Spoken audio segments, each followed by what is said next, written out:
ल दर्शकबिन्द सबैजनालाई नमस्कार। आज फेरि हामी भिडियो बनाउने कोसिस गर्दैछौँ तपाईँहरूको समक्ष सानो कमेडी लिएर आएका। आजको कथा चाहिँ हाम्रो विशेष भने बाहुन र मगरको कथा, सरादको कथा भनौँ न। अब कहिले न मैले हो पहिलेका मान्छे सराद नगर्ने, गर्नुपर्छ अरे भन्ने सुनेछ बाबुआमाको, तिथि सराद बार्नुपर्छ भनेर। मगरले बाहुन बोलायो अरे घरमा। बाहुन पुगे घरमा, अब विधिपूर्वक अब सराद गर्न थाले। अनि अब बाहुनले भन्नु अरे तिमी जान्दैनौ सराद कहिले नगरेको मान्छे, म जसो भन्छु त्यसै गर्नु ल भन्नु अरे। हुन्छ त गुरुजी भनेछ मगरले। अनि थाले अब लु त्यहाँ पानी चढाऊ भन्दा लु त्यहाँ पानी चढाऊ। मगरले पनि त्यसो भन्छ अरे। होइन नजिस्क्याउ न भन्दा होइन नजिस्क्याउ न भन्छ अरे मगर पनि।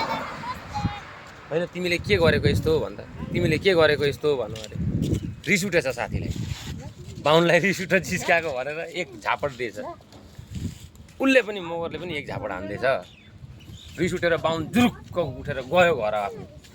घर पुग्दाखेरि अब अनि छिमेकीले आएर भन्नु अरे के तैँले के सराद गरिस्, बाहुनको सिधै पुर्याइनछस्, तेरो सराद भएन, सिधा पुर्याउनु पर्छ, जा खुर्कन सिधा पुर्याएर आइज भनेर भनेछ। जे थियो अब सामान टाली टोप्ला चढाका एउटा बाछो थियो अरे, दोहोऱ्याउँदै ओर्दै लिएर गयो घर। बाहुनलाई अघिकै रिस उठिरहेछ।